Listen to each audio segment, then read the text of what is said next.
자, 그리고요. 어제 국회에서는 이재명 정부 초대 합참의장 후보자 인사청문회도 열렸습니다. 그런데요. 굉장히 특이한 장면이 연출이 됐습니다. 인사청문회를 하게 되면요. 통상 야당이 공격을 하죠. 그리고 여당이 적극까지는 아니지만 좀 감싸는 듯한, 변호하는 듯한 상황이 종종 벌어지기도 합니다. 그런데 어제는요. 여당도 이 진영승 합참의장 후보자를 아주 날카롭게 공격하는 장면들이 계속 연출됐습니다. 무인기가 몇 번 휴전선을 넘어간 줄 파악하고 계십니까? 파악하고 있습니까? 없습니까? 없습니다. 왜 없습니까? 제가 의장으로 취임을 하면 이 상황에 아니 없다는 게 말이 돼요 지금? 파악을 못하고 있어요? 답변서를 보고 있으면 합참의장이 자질이 없는 것 같아요. 기무사 개헌 문건 아시죠? 그 사안에 대해 아는 바가 없습니다. 의장 하지 마세요. 말이 됩니까? 계엄에 대해서 아는 바가 없습니다. 이런 답변서가 어디 있어요 대체? 어떤 내구조로 이런 답변을 할 수 있는 거예요? 고생 많으십니다. 말도 안 되는 질문 같다는 질문 일일이 대답하시느라고 고생이 많습니다. 제가 북한의 잠깐만요. 해결을 위해서 잠깐만. 아니 박선원 의원님. 내 관점이요. 아니. 보라고 왜 여러분들은 훈계하듯이 질문하시고 나는 아니. 훈계하듯이 말하면 안 돼?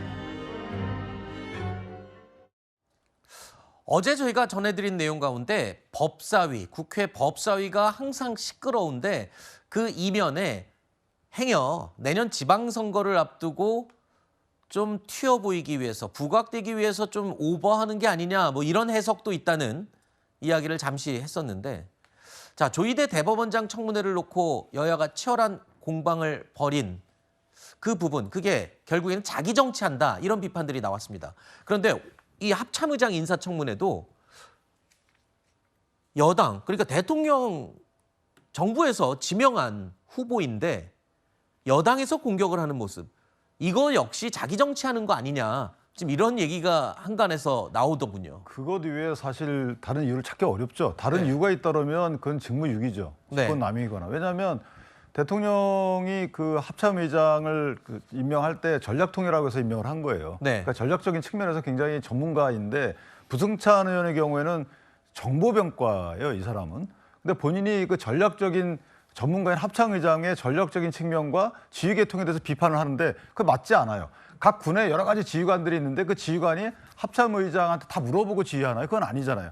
합참의장이 내린 지시에 어긋날 때는 그건 문제가 있지만, 그런 식의 부승찬 의원의 말도 안 되는 군인으로서 전문 지식이 없는 듯한 이런 질문도 그렇고, 또 다른 분들도 보면요, 결국 요점은 뭐냐면 본인들의 그 공격성 질문을 통해서 강성 지식에 호소하는 면도 있지만, 또 네. 하나는 저 진영상 합참의장의 답변 등을 보니까 자기 말들을 잘 안 들어줄 것 같거든요. 그러니까 네. 본인들이 원하는 것은 군 내의 제2의 적폐청산이에요. 그래서 저런 진정한 군인이 아니고 정치 군인으로 탈바꿈하지 않으면 난 당신 지지 못하겠다. 결국 내 말 들어서 군대에 적폐청산을 해라. 네. 이런 식의 그 어떤 요구기 때문에 네. 저 맞지 않는 거죠. 네, 일단 뭐 의도가 이런 게 아니냐라고 비판을 하셨는데, 사실 여당이 인사청문회에서 대통령이 지명한 후보자를 저렇게 공격하는 모습 보신 적 있으세요? 사실 잘 보기 힘든 장면이기는 그렇죠. 합니다. 근데 저도 이제 쭉 내용을 봤는데요. 사실은 좀 비판을 할 만한 부분들이 있었어요. 왜냐하면 예를 들면 이제 2017년에 있었던 그 기무사 계엄 문건에 대한 그 부적절 여부를 물었더니 답변이 온 게 아는 바가 없다. 이런 답변이 왔다라는 거예요.